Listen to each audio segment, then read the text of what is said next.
நம்ம தொடர்ந்து பேசலாம். திரு ஸ்ரீராம், கல்வி, உழைப்பு, நேர்மை, ஒற்றுமை இதையெல்லாம் பேச வேண்டிய பள்ளி வளாகத்தில் பாவம் புண்ணியம் குறித்தெல்லாம் பேசுவது ஏற்புடைய ஒன்றா? இதை பாஜக ஆதரிக்கலாமா?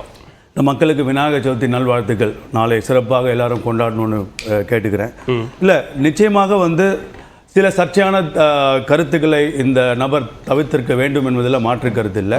அதெல்லாம் சில விஷயங்களை அவர் தவிர்த்திருக்க வேண்டும். நீங்க சர்ச்சையான கருத்துங்கிறத எது வரைக்கும் பிராக்கெட் பண்ணிக்கிறீங்க? மாற்றுத்திறனாளிகளை அந்த மாதிரி பேசியிருக்க கூடாது. நிச்சயமாக அழகை பற்றி பேசக்கூடாது. அழகு என்பது உள்ளழகு, மன அழகு தான் முக்கியமே தவிர தோற்றம் என்பது என்னை பொறுத்த வரைக்கும் அது நிறமாக இருந்தாலும் சரி, முகமாக இருந்தாலும் சரி, அதெல்லாம் நான் ஏற்றுக்கொள்வதில்லை. ஸோ அந்த கருத்தை அவர் நிச்சயமாக தவிர்த்திருக்க வேண்டும் என்பது என்னுடைய எண்ணம்.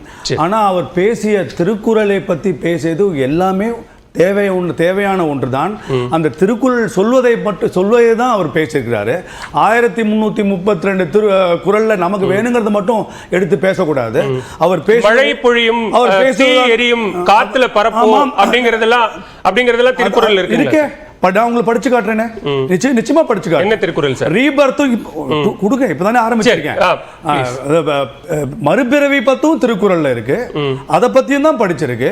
ஒழுக்கமான வாழ்க்கையை பத்தி சொல்லியிருக்காரு, நேர்மையான வாழ்க்கையை பத்தி சொல்லியிருக்காரு. பற்று, அதாவது இந்த மெட்டீரியல் பெனிஃபிட், சுகபோக வாழ்க்கையை நீங்க உடனூன்றதும் திருக்குறள்ல பேசியிருக்காரு. நான் இந்த மனிதரை பத்தி சொல்லல. திருக்குறள் சொல்வதில் என்ன தவறு என்பதுதான் எனக்கு புரியல. எனக்கு என்னன்னா சிலபஸ் இல்ல சார், இல்ல அதுதான். இங்க திருக்குறளை யாருமே விமர்சிக்கல. பள்ளி பாடக புத்தகத்துல, தமிழ் புத்தகத்துல திருக்குறள் இருக்கு சார். திருக்குறள் இருக்கு. அதுக்கு சப்ஜெக்ட் இங்க சிலபஸ் வடிவமைக்கிறதுக்கு ஒரு குழு இருக்கு. இல்ல திருஷிராம், உங்களுக்கு தான் சொல்றேன். சிலபஸ் வடிவமைக்கிறதுக்கு ஒரு குழு இருக்கு சார். அந்த மாணவர்கள் எந்த திருக்குறளை படிக்கணும்னு சிலபஸ் வடிவமைக்கக்கூடிய குழு மாணவர்களினுடைய பாட புத்தகத்திலே அதை இடம்பெற செய்றாங்க. இம்மை மறுமை குறித்து, பாவ புண்ணியம் குறித்து, மறுபிறவை குறித்த திருக்குறளை 10, 11, 12 படிக்கக்கூடிய மாணவர்கள் கிட்ட போய் பேசணுமா? அங்க அதை பேச வேண்டிய தேவை மகாவிஷ்ணுவுக்கு என்ன எழுந்தது? அப்ப அதுல ஒரு உள்நோக்கம் இருக்கு அப்படின்னு கேக்குறாங்க. அது உங்க பார்வைங்க. 10, 12 பேசாம 60 பேசுவீங்க. 60வது வயசுல போய் தான் இதெல்லாம் பேசணுமா?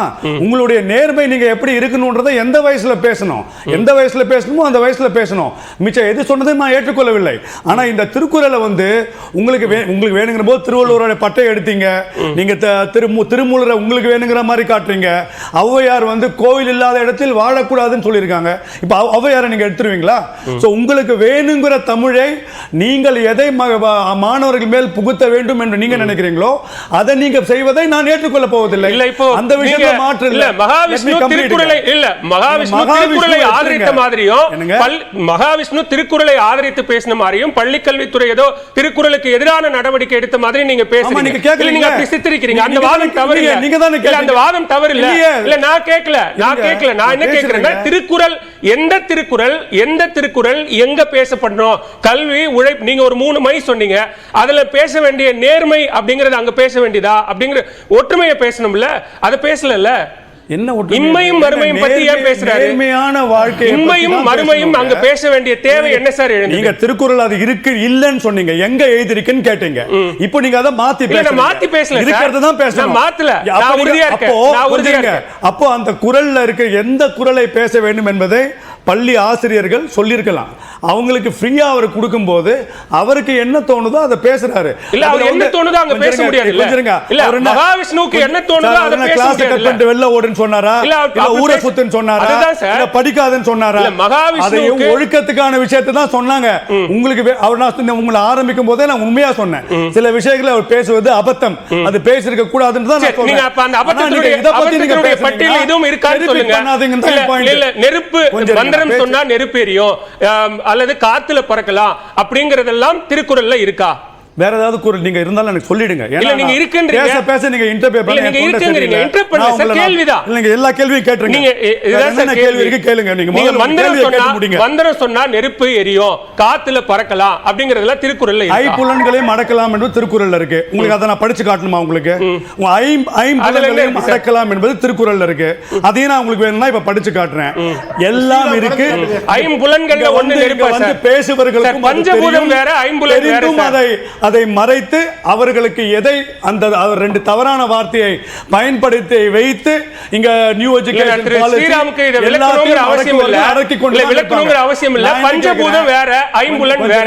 நீங்க ஐம்புலன்களை அடக்கலாம்னு திருக்குறள் சொல்லுதுங்கிறீங்க.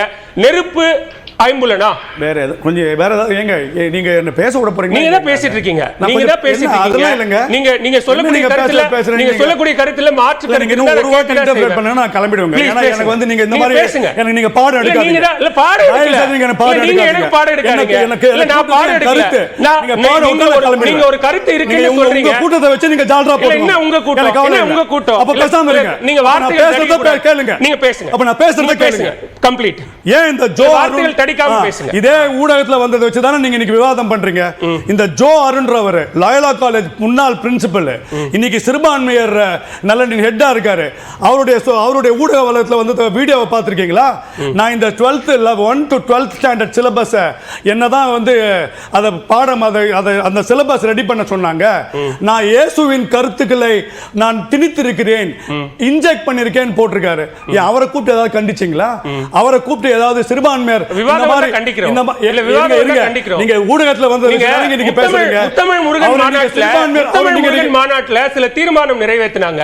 அந்த தீர்மானத்துல இந்து சமய அறநிலையத்துறை நடத்தக்கூடிய கல்வி நிறுவனங்கள்ல இதெல்லாம் இடம்பெறணும்னு தீர்மானம் நிறைவேற்றினாங்க. கூட்டணி கட்சி எல்லாம் எதிர்த்தாங்க.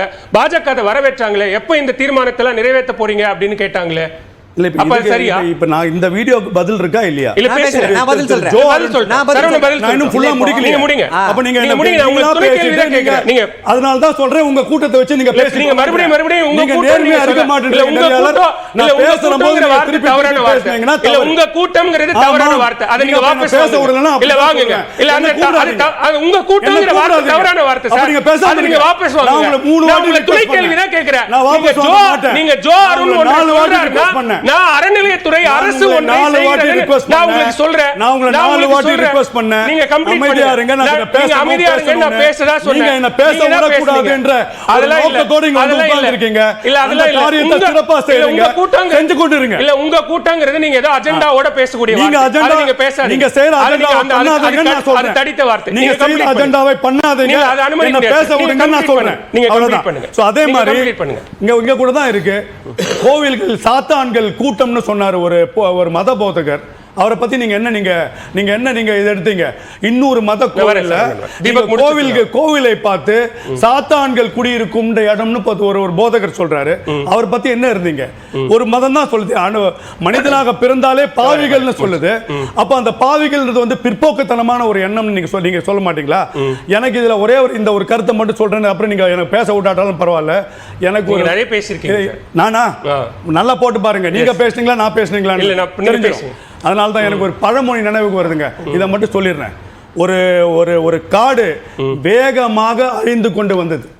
அந்த காடு அழியிற போது திருப்பி அந்த காடு ஒரு கோடாலிக்கு தங்கள் வாக்குகளை செலுத்தியது.